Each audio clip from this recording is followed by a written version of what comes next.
Assalamualaikum warahmatullahi wabarakatuh. Perkenalkan, nama saya Emil Sori.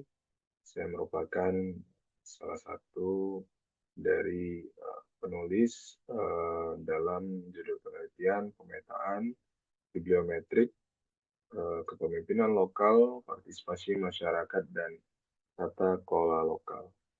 Nah, di sini memang dalam penelitian ini dilaksanakan melalui dua tahapan yang mana saling melengkapi tentunya, di mana tahap pertama kami sebagai penulis menggunakan analisis bibliometrik untuk memetakan tren, kesenjangan, penelitian, dan sedangkan di tahap kedua nanti, maka kami akan melakukan penelitian yang empiris sesuai dengan fokus utama penelitian.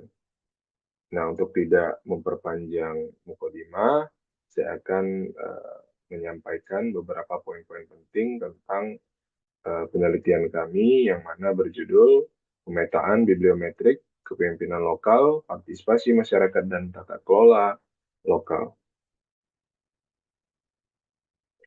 Nah, dalam pendahuluan dan tinjauan pustaka, di mana memang desentralisasi dan otonomi daerah, eh, desentralisasi meningkat akuntabilitas lokal, efisiensi, dan partisipasi warga, serta pemerintah daerah kini memiliki tanggung jawab lebih besar menghadapi tantangan lokal seperti kemiskinan dan infrastruktur terbatas.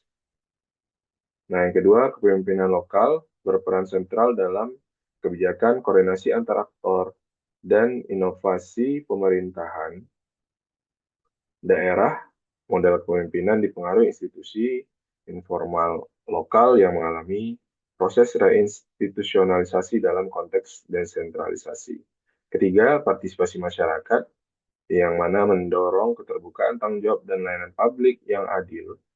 Namun partisipasi masih dominan di tahap pelaksanaan serta belum optimalnya dalam perencanaan dan evaluasi kebijakan desa. Terakhir, menekankan prinsip transparansi dan kolaborasi ketiga elemen kepemimpinan lokal, partisipasi masyarakat, dan tata kelola. Partisipasi ini memang berkontribusi pada kegiatan dan efektivitas pemerintahan. Nah, di mana dalam penelitian kami ini, kami menggunakan metode penelitian kuantitatif, deskriptif berbasis bibliometrik.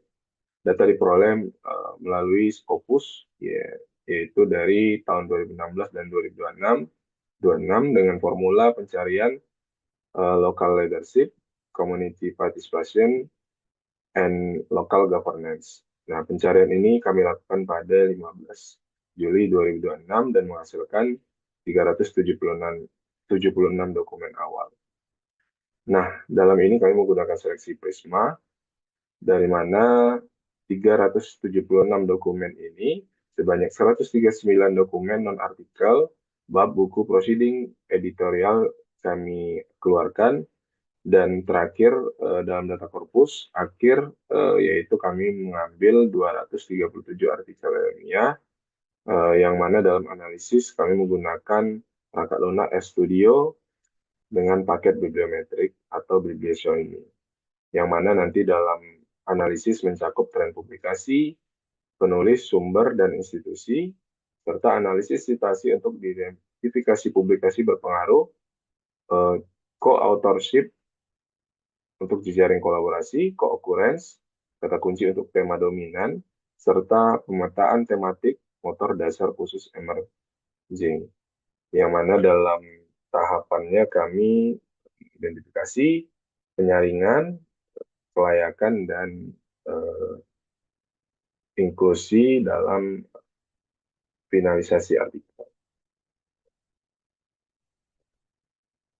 Nah, dalam hasil pembahasan dan tren publikasi dari sumber data utama, yang mana tren publikasi dari tahun 2016 hingga 2026, jumlah publikasi meningkat dari 14 di tahun 2016 menjadi 52 di tahun 2026.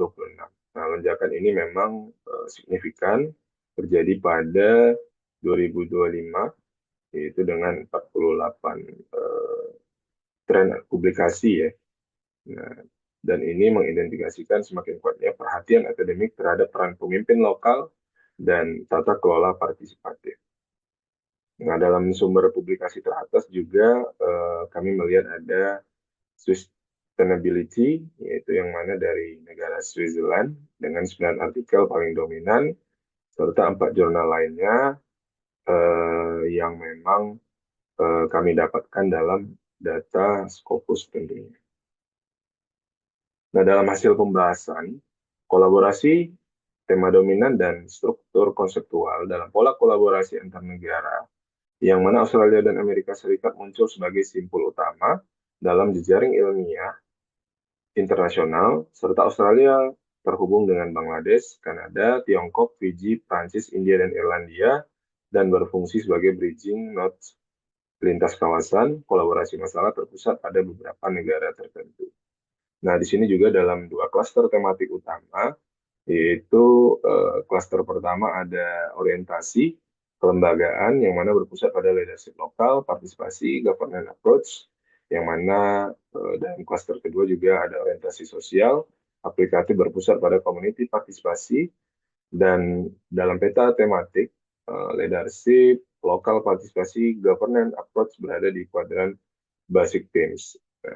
Dan ini menjadi fondasi utama tentunya dalam kajian ini, dan berkembang melalui beberapa subtema yang ada.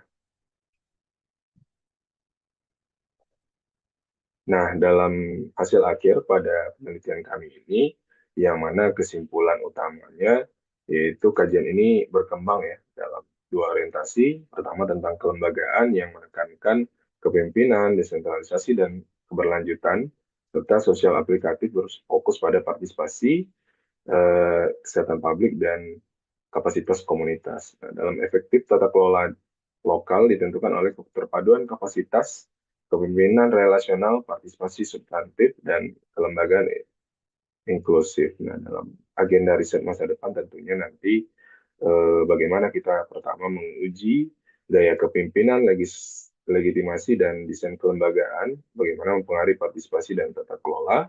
Yang kedua, evaluasi kualitas partisipasi, bukan sekedar jumlah, tetapi termasuk representasi kelompok marginal dalam pengambilan kebijakan. Serta dalam kajian hubungan tata kelola lokal dengan isu sektoral, perubahan iklim, pengelolaan SDA, dan ketahanan komunitas.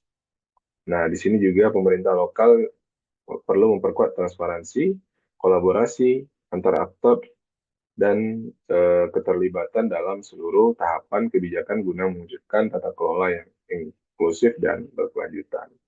Nah, sekian dari kami. Terima kasih. Saya akhiri. Assalamualaikum warahmatullahi wabarakatuh.